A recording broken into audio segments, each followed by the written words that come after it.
which starred Susan Sarandon. He's also a frequent contributor to the New Yorker magazine. Jesse is preparing to direct Julianne Moore in the film When You Finish Saving the World, which he adapted from his novel and is being released this August through Audible. Would you like to say hello? Yeah, hi, Erin, and thank you everybody for staying home and opening your computer, I suppose. Thank you. And our third guest tonight, Bella Ramsey. Bella plays Elsbeth in the film. She made her professional acting debut as Lyanna Mormont in season 6 of Game of Thrones. Bella plays Mildred Hubble in The Worst Witch, for which she won a BAFTA in 2019. She lends her voice to Hilda, an award-winning animation series on Netflix, and she can next be seen in the second season of the series His Dark Materials. Bella also starred opposite Renee Zellweger in Judy. Bella is joining us tonight from England and staying up very late to be with us. So thank you so much, Bella. Would you like to say hello?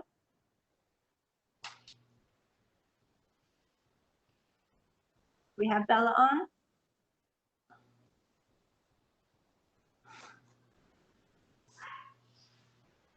She's there. I guess we need to help her unmute and turn the video on. Okay, she's not on mute from what I can see.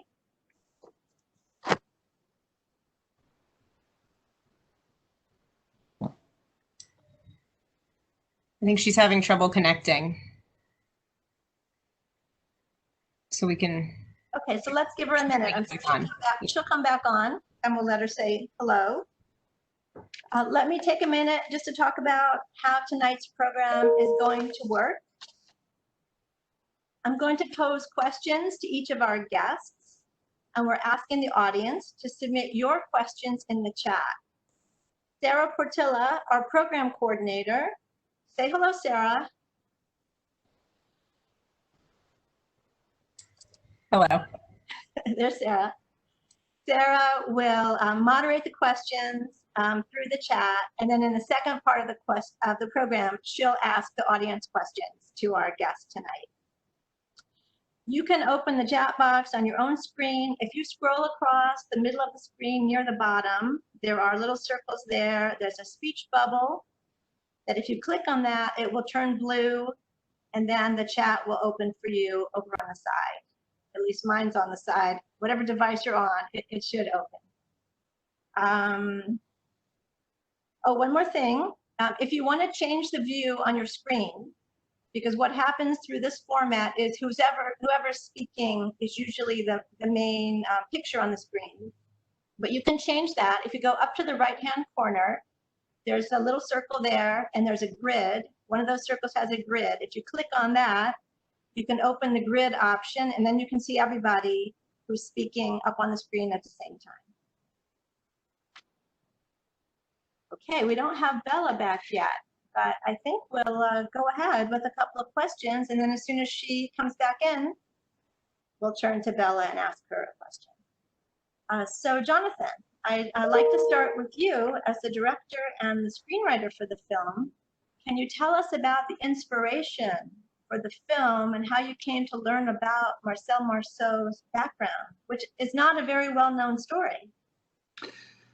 Yeah, in fact, that is the first thing that got me intrigued. I had no idea Marcel Marceau was Jewish. I had no idea he was a war hero. And the minute I read about it, I had the feeling that there was a big story there, and I started doing research. And when I was premiering Hands of Stone in the Cannes Film Festival, I thought, since I'm going to France, maybe I can meet with someone over there. And I was able to track down Marcel's first cousin, who's Georges Loingier.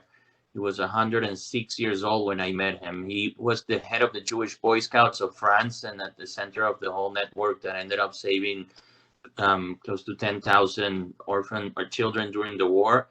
And he met with me in Paris, and we spoke for a long time. And, you know, he was completely fine mentally, and he told me a lot of the stories that you see in the film. And after I met with him and heard that this incredible story had not been told, I felt there was nothing else I could do with my life before I was able to make this film. So that's what I did.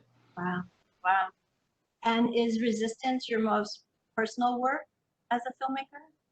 Yeah, I would say so. I mean, they're all personal, but this is definitely the more emotionally closer to my heart. Mm-hmm. Jesse, you've played other characters based on real people. I guess Mark Zuckerberg is probably the one people are most familiar with. What appealed to you about playing this character, Marcel Marceau? Yeah, well, similar to Jonathan, I didn't know anything about Marceau. I didn't know he was Jewish. My image of him was, of somebody in makeup, so I didn't even know what he looked like. But when I started doing kind of just my initial, research, it occurred to me that we had so much overlap in our lives. Our families come from very, a small part of southeastern Poland, from a very close area. He was kind of like this young, self-absorbed artist trying to what I am by description.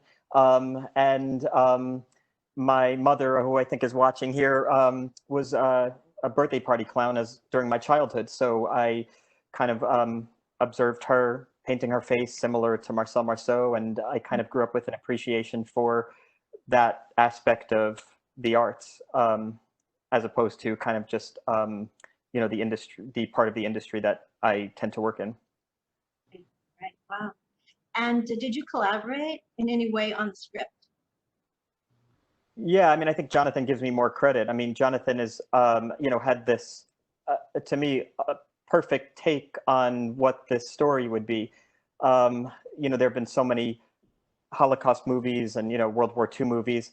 What Jonathan really wanted to do with this was tell the story of a kind of self-absorbed artist who feels initially, inconvenienced by this war, as though it's happening to him personally. And then over the course of his kind of personal transformation into a kind of benevolent, caring, person who looks out for others, he actually develops his art in a way that benefits both his humanity and his art.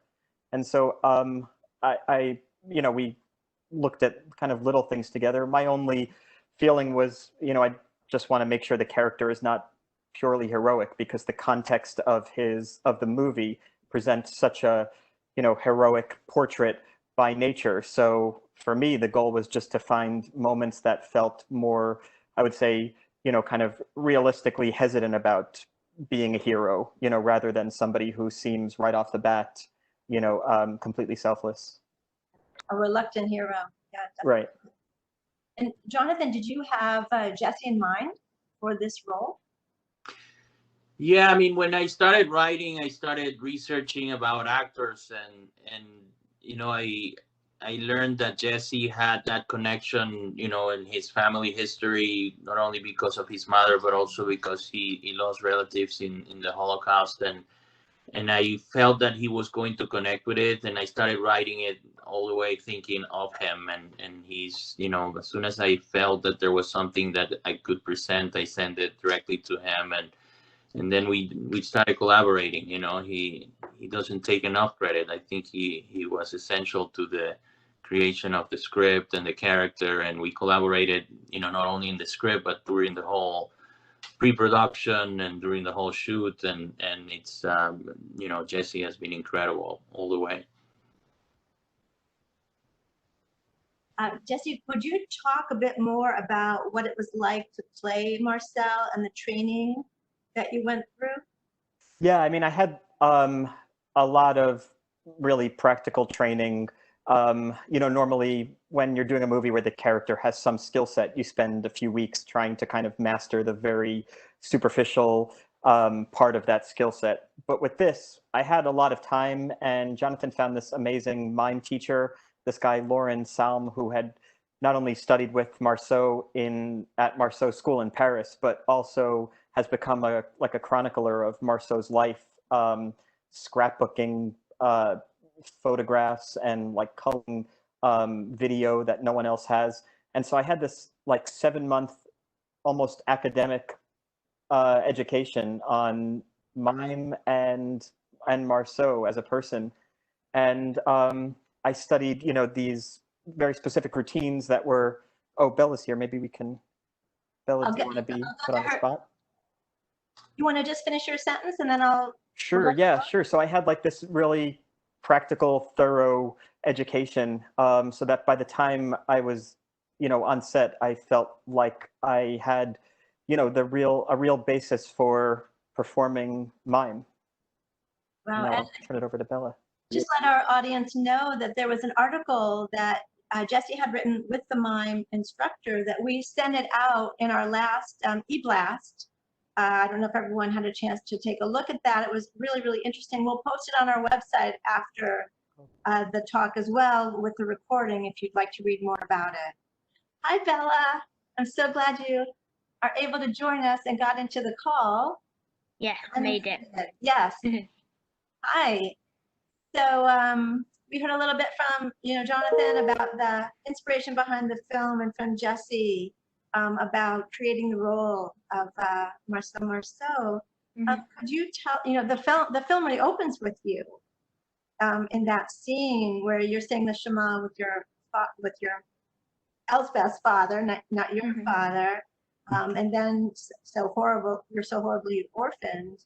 But could you talk about your preparation for the role and what that was like for you? I just kind of tried to completely know the character, know Elsbeth and the history behind it, and kind of immerse myself in Jewish culture, I guess, which was really cool. I felt like I was an honorary Jew when I was on set, which was quite nice. But I just tried to immerse myself in it as much as possible. When it came to the actual scenes, I just went off instincts. If I try and like plan, then it just goes, I just have like a block. So yeah, I just kind of went off instincts and worked closely with Jonathan, like developing backstory and stuff, which helped a lot. So you had to learn some Hebrew prayers for the role. Yes, I really enjoyed that actually. I don't like lots of stuff for resistance. Yeah, so I learned some Hebrew, which definitely helped as well. And I had heard that you mentioned that you had visited Holocaust Museum also. Tell us about what it was like to audition. I did a self-tape, which was, well, I watched it back and my accent was appalling. But somehow Jonathan seemed to like it, and then we arranged a Skype meeting, which I was expecting to be another audition, and then Jonathan just kind of said, "Do you want to do it?" And I was over the moon because it was at a time where I was filming something else which I wasn't really enjoying, so it meant that I had something to look forward to. Terrific, that's great. Jonathan, could you tell us a bit more about the child actors in the film? Yeah, of course. Let me just add to what Bella said. I mean, when Bella's audition was so intense that, you know, this lovely girl that you see on screen, I had my doubts could be lovely. You know, it was incredibly intense and emotional, and obviously had everything that had to be delivered on the role in that sense. But the role also required the happiness and the light, and in that Skype, I was intending to audition her, but then, you know, she showed up on screen with that smile, and that's all I needed to see. You know, it wasn't that it wasn't an audition, it was that she got the role as soon as I saw her smile. So it's really incredible working with Bella, because she can be the most intense, dark, emotional person on earth, but then immediately switch back to that, you know, natural light that she has, and that is something incredibly special to find an actor, you know, to have that level of range. And you know, Bella was a true blessing to work with. The rest of the kids, you know, we found actually in the Jewish School of Prague. We auditioned a ton of kids who were professional actors, and we really couldn't find, the right ones. And then it was my idea to ask the casting director if there is a Jewish school. And she said that the problem is that most of them are probably not going to be very good at speaking English, but the movie demanded more of them emotionally than verbally. So I said, I don't care about that. Let's find the right kids, and if they need to say a line or two, we'll make sure they sound right. And it was very interesting because we went to audition in the school, and then a lot of the kids came already in period clothes and makeup. They dirtied themselves up because they heard the movie was over. And immediately they told me how personal this story was, because being Jewish kids in Prague, obviously all their grandparents were survivors from the war. It's their story directly. And it was very special because we worked with their parents, and the parents were really excited. Most of the kids you see are actually from the same 2 classrooms, so they got along really well between them, and they sort of adopted Bella into the group. And it was incredible. It was a really special experience. When we were shooting in the castle, they were staying in the castle, so it was a little like Harry Potter for all of them. And there's so many incredible anecdotes with them. There was one night in Germany, the last night we were shooting at the castle was a Friday, and my wife, who produced the movie, decided that we needed to do Shabbat on set. And she brought the candles and the wine and the challah, and then suddenly you had a majority German crew, like more than 80 Germans surrounding a group of Jewish children praying, saying the Shabbat prayer in Germany, doing a movie about the Holocaust. It was the first time the Germans had seen a Shabbat ceremony, so it was as emotional for us as it was for them. And it was, the movie was filled with those moments, but that was one of the most special ones.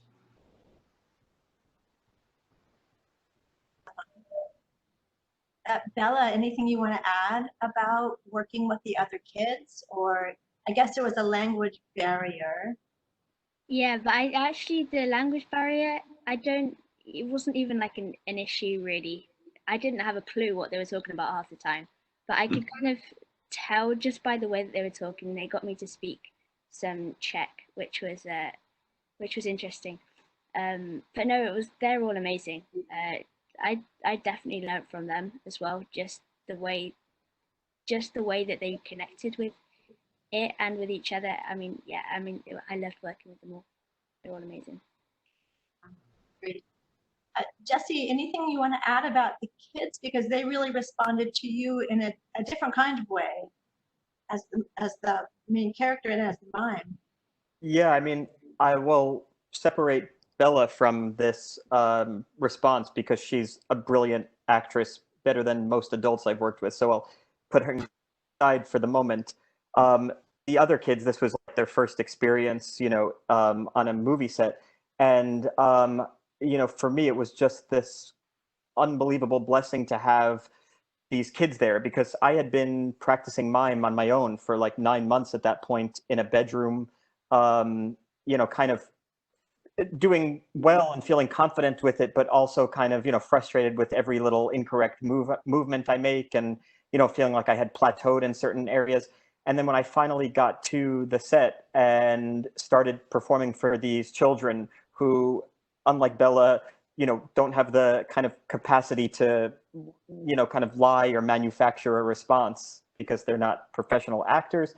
Not that we're all liars, but most of us. And when I saw them react with like laughter and joy and glee, and more than that, like actually understanding what it is that I was trying to telegraph through these performances, it made me love mime. It made me love like what my character was doing. It made me love the story, because it kind of, in some really strange microscopic way, was like a parallel to the story. I was thinking, if this scene was real, where Marceau is performing for these kids who are bereft and overcome with grief and recently orphaned, and he saw in them some kind of spark of happiness, or a distraction from their pain, it would have made him feel so buoyed as a performer, and more importantly, as a person who feels like he has meaning in his life, and helping them gives him meaning. And so having those kids and having their kind of honest reactions completely changed how I felt about my character. Amazing. Jonathan, someone asked if you could repeat the country. Did you say that children were from Prague? Yeah, Czech Republic. From a Jewish school in Prague? Yeah. Somebody asked that question, so I thought we'll just do that. So I really wanted to ask you about the scene on the train with Jesse and Matthias. Yes. Am I saying that right? Such an amazing scene where the character who plays Klaus Barbie comes on the train when Marcel, I don't know, should I say Jesse or Marcel, but is on the train with the children, and Elsbeth, you're there. That was just an amazing scene. Jonathan, what were you thinking about when you wanted them to meet? Because this is the only time in the film where they actually come face to face. Yeah, that scene was actually the last one I wrote. I literally wrote it in pre-production, when we were already about to shoot the film. We were doing a lot of rehearsals, and I felt it was actually Matthias who first said that he felt like there was a beat needed to justify Barbie letting them go. This guy is such an effective hunter. There were all these elements and all these stages that happened in that scene in the train before, but there was something missing that would really turn Barbie around and convince him that these people are not Jewish. And I usually try to think the opposite of what would be the typical scene, which would be Barbie roughing up Marcel in a very violent and intense way, and Marcel resisting and being able to not confess. I felt, what if it's the opposite? What if Barbie literally tries to look for advice, and it's half trying to see if this guy would give himself up and have truly genuinely asking the question, and the answer that Marcel gives him is so intimate and so deep and so the opposite of who he is and what he believes in, that it truly makes him think about his own morals and about his own decisions. And that's the definitive reason why he leaves, because at that point he's more interested in looking at his own daughter than anything else. And having that, I think it's in most of the press we've been doing, everybody asks about that scene. I feel like it's everyone's favorite moment, and I think it's because it really establishes a face-to-face between the villain and the hero, and the culture that each of them represent. The rigid, imposing Nazi military, chain of command way of thinking, and the rebellious, constantly resistant aspect of the Jewish people really comes to life. And in a way, you can interpret what Marcel is doing as a description of who the Jewish people are. The more you push her, the more they all react in the opposite direction. And it's I just think it's one of those things that when you work with great actors, just shine. That scene wouldn't be there if I wasn't working with these two great actors, and it suddenly makes me look like a genius writer. But it's really, I'm just lucky that I was surrounded by such great people. Well, the team, I mean, you're giving everyone credit. It was just phenomenal the way that worked out. Jesse, would you like to add anything about that? Yeah, I mean, because my job is, it's kind of to fully kind of try to suspend my disbelief and to have a visceral kind of experience. And so with that scene, there's something so charming and earnest about a guy asking about his child, and it transcends. What's that? So surprising. Right. And, that kind of question really transcends culture and context. So the fact that this guy is this, horrible, manifestation of the worst in humanity, there's something distinctly real and human and charming about, him seeming to care about his kids and asking for advice. And so in that way, it kind of makes me just consider, how the different manifestations of evil, and that, sometimes it can have the face of somebody who's quite charming and earnest, and even in moments of pure terror, can kind of switch in that way. And it makes it obviously that much scarier to think that it can have a face that can so seamlessly enter into kind of a civilized context. Bella, did you want to add anything? I didn't really see that scene being filmed. So the first time I saw it was when I watched the film, and yeah, like the same. I would have asked about it if I was asking questions at panel. I mean, it was just amazing. I guess how it, yeah, like Jesse was saying, how it humanizes. It just makes him even worse. I think the fact that he's human but can still do all this atrocious stuff. But it also, I don't know, from an audience perspective, that's what I love about it, is it just, yeah, it just really, it's really scary in I don't know, it's in a demonic way, because he's so human yet he's so evil. Yeah, that's what I liked about that scene. Well, I agree with you. That is the scariest part, that these weren't monsters or aberrations. They were humans who had children and cared about their music education, but could do these horrible, horrible things. So it really was a brilliant scene, and such a turn in the film. So since we mentioned Matthias, who plays Klaus Barbie, I read also that he was he's a German actor, and one of the producers of the film as well. Can you tell us about how he came on board on the film and what other influence he had? Well, the interesting thing is that I sent him the script as an actor to play Klaus Barbie, and then simultaneously his company saw the project in the Cannes Film Festival when we went to sell it, and made us an offer without him knowing that his company was interested in the project. And it was one of those things, that it was meant to be. The company became partners with us and helped us with the financing in Germany and shooting in Germany.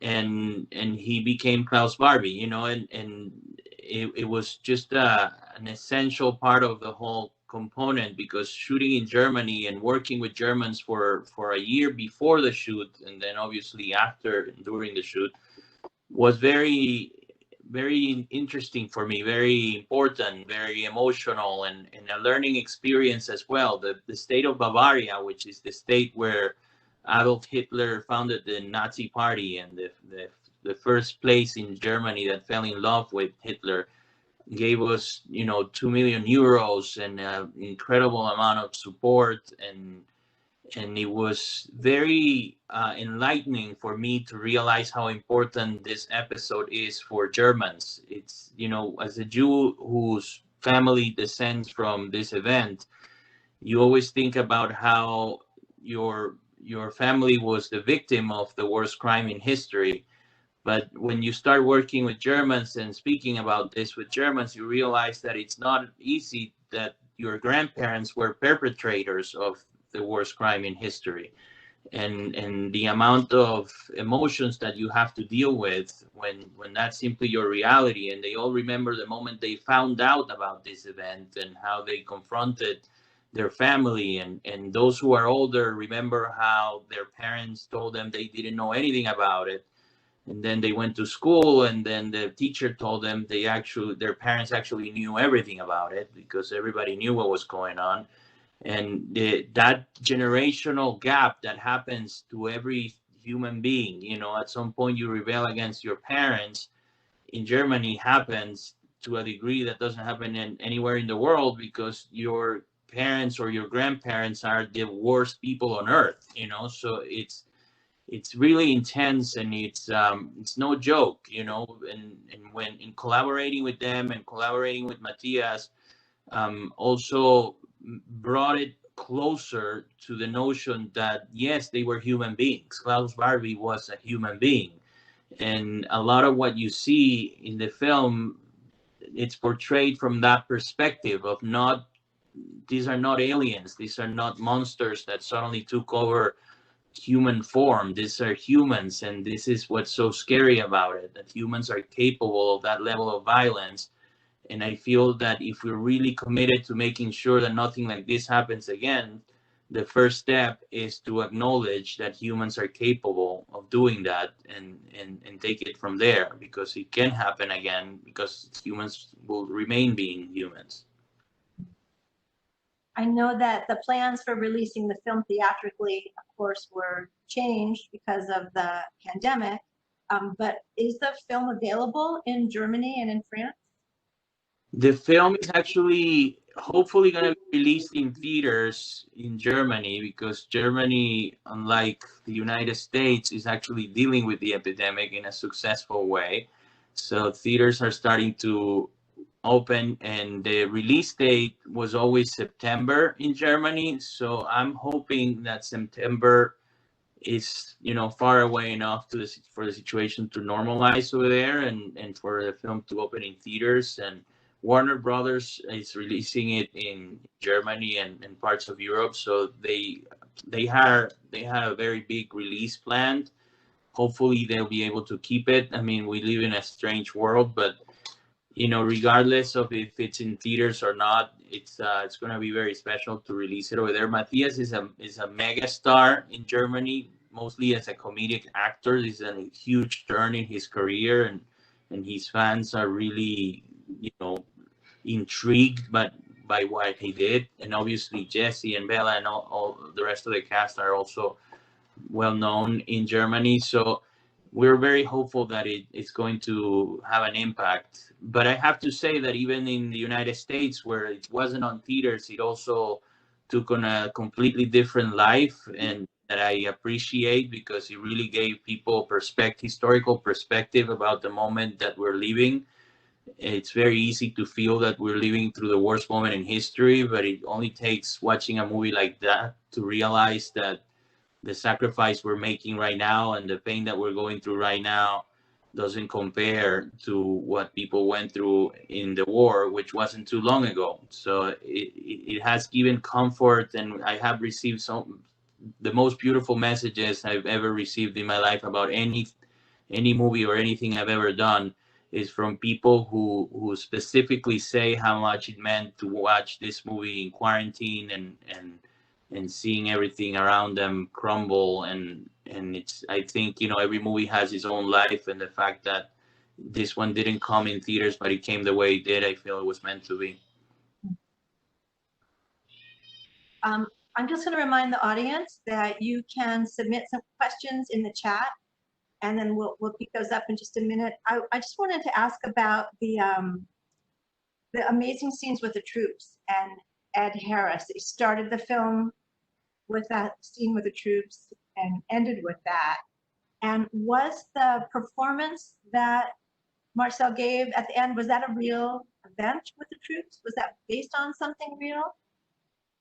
The performance happened, you know, the actual choreography is original from Lauren and working with Jesse. You know, I mean, it's we don't have a way to see the performance. Obviously, it wasn't recorded, but Marcel was recognized with the Wallenberg Medal of Honor, and he, in his speech when he received the award, he spoke about performing for Patton's troops, and how the first review of his career was in the Stars and Stripes magazine of the Armed Forces. And he was a liaison officer. He was a translator basically for Patton's troops, because he spoke French and German and English, and obviously that was very helpful over there. And he was very grateful to the troops all the way to that speech, which happened later in his life, he was always very grateful to what America did for France. And Jesse, I don't know if you had anything you wanted to add about that particular scene, but I did hear you mention in another interview that your parents were there for on set at one point during that. And I didn't know if you want to talk about that a little bit. Yeah, I mean, the scene was actually filmed in Nuremberg at this place called the Congress Hall, which was this like attempted arena, unfinished, that was being designed for rallies and Nazi, speeches and events. And so we were filming in this place that was not finished, but still standing, and it's become a kind of, rustic like museum.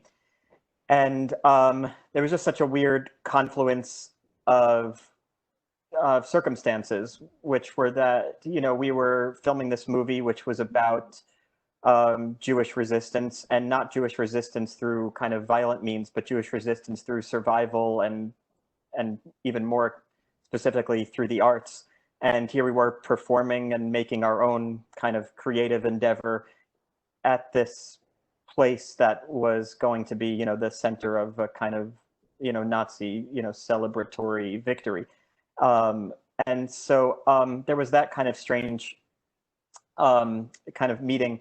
And then also, my parents, and, as I said, my mom was a clown, so she performed in quite similar makeup to what Marceau wears and what I'm wearing in the scene, which is the only time you see the character in that makeup. And so, for me, there was just kind of like an overwhelming meeting of several kind of significant things, both, personal and historical and creative, all meeting in this kind of very strange and magical scene.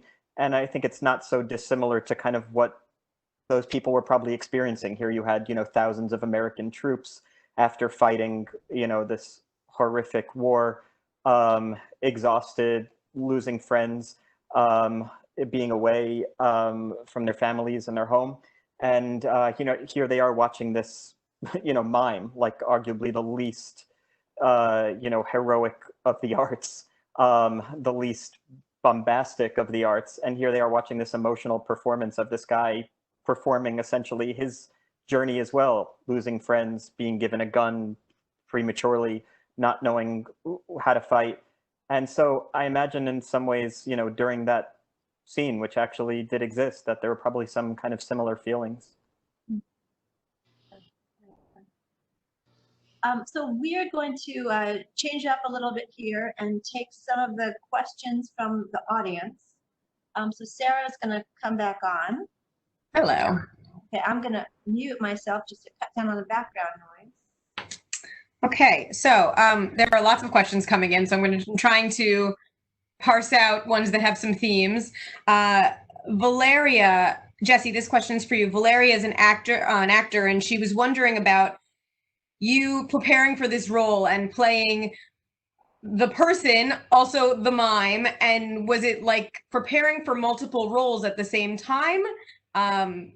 She was kind of interested, do you feel like it was only one role, or were you kind of prepping on multiple levels? Yeah, sure. Yeah, thanks for your question, Valeria. Yeah, I mean, playing a real person, I don't know if you've done that or are going to do that or want to do that, if you're an actress, but yeah, I mean, it's an interesting experience. Like when you're playing a real person, especially one who is known and has, kind of videos and, and works that you could read about their lives, whether it be biographies or works they've written, it can provide this really wonderful resource. So it sounds almost counterintuitive. One might think that it'd be so limiting to play somebody who's real because you have to adhere to a certain set of characteristics that that person had. But really, a good acting performance will be its own thing and will only have kind of, should feel like a realistic person, irrespective of the, perfect accuracy.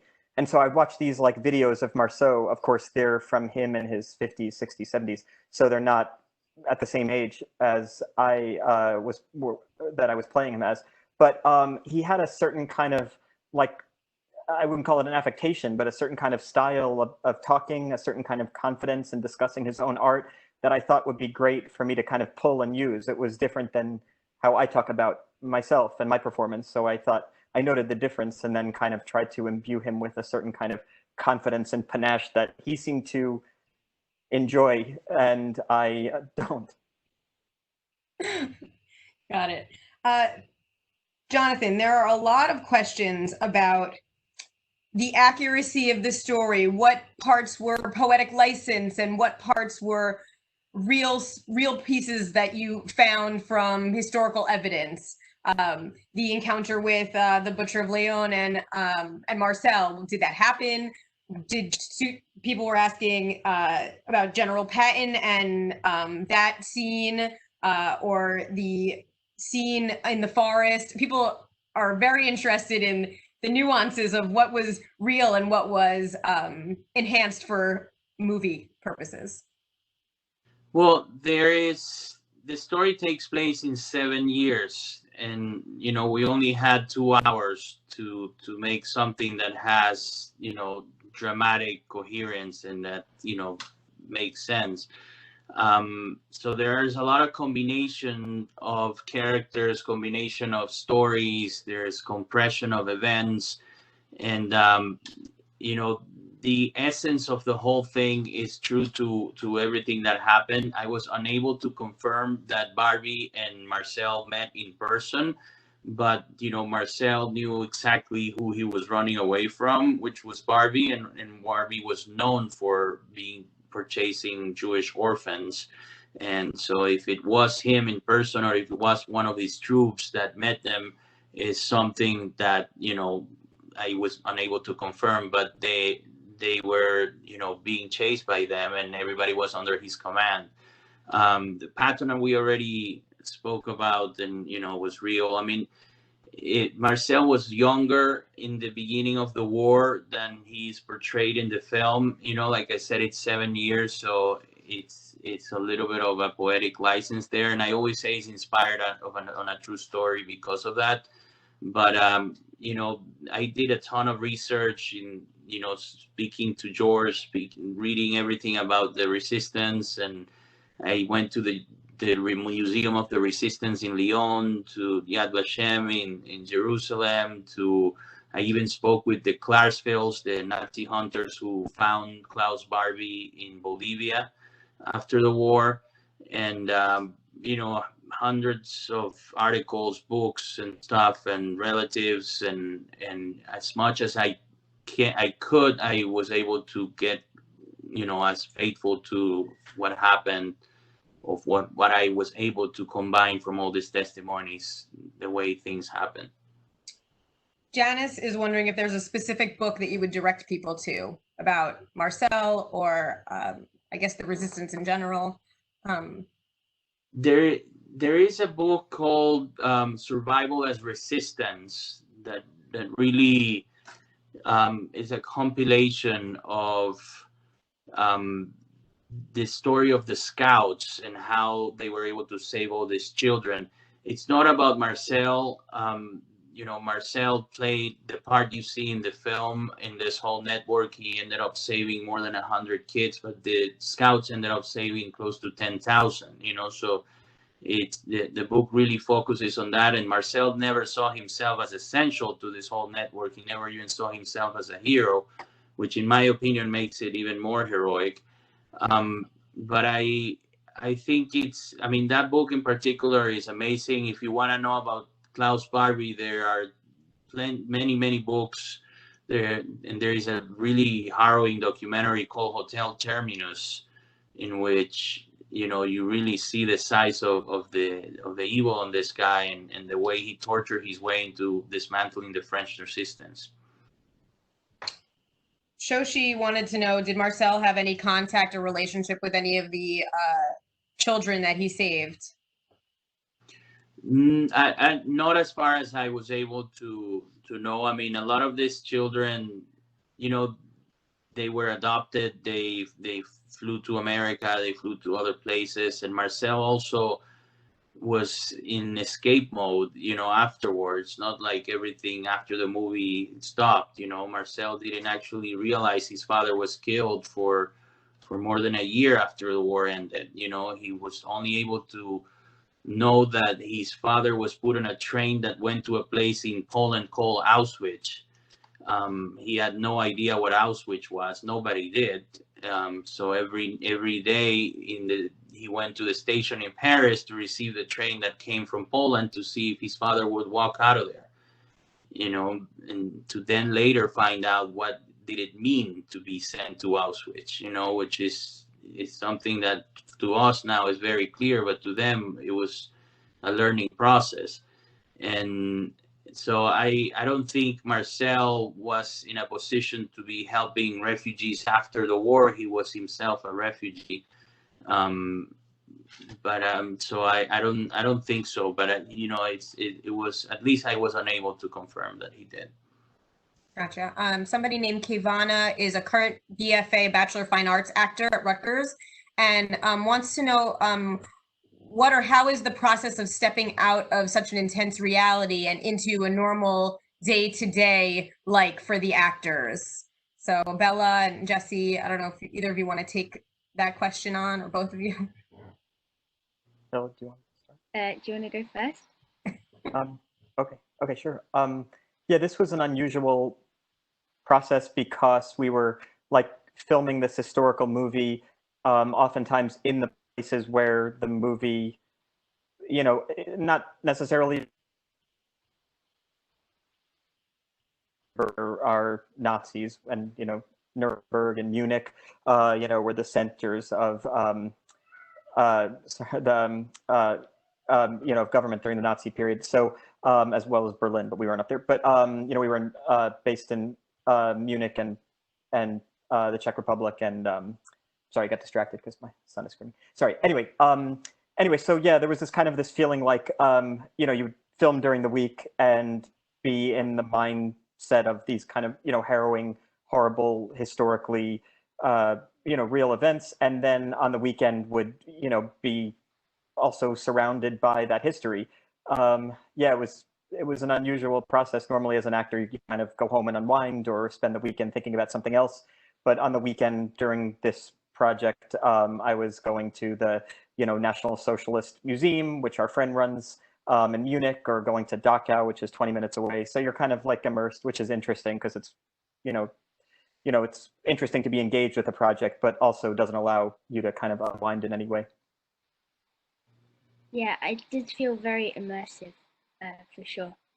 For me, like, I never left set feeling depressed or overwhelmed by it. I think it was just so, there was always this like thread of hope. The hopefulness of the film was just, even on set during like the most intense scenes, I never left feeling like, I mean, slightly emotionally exhausted after the intense first scene. But apart from that, I left feeling just full of,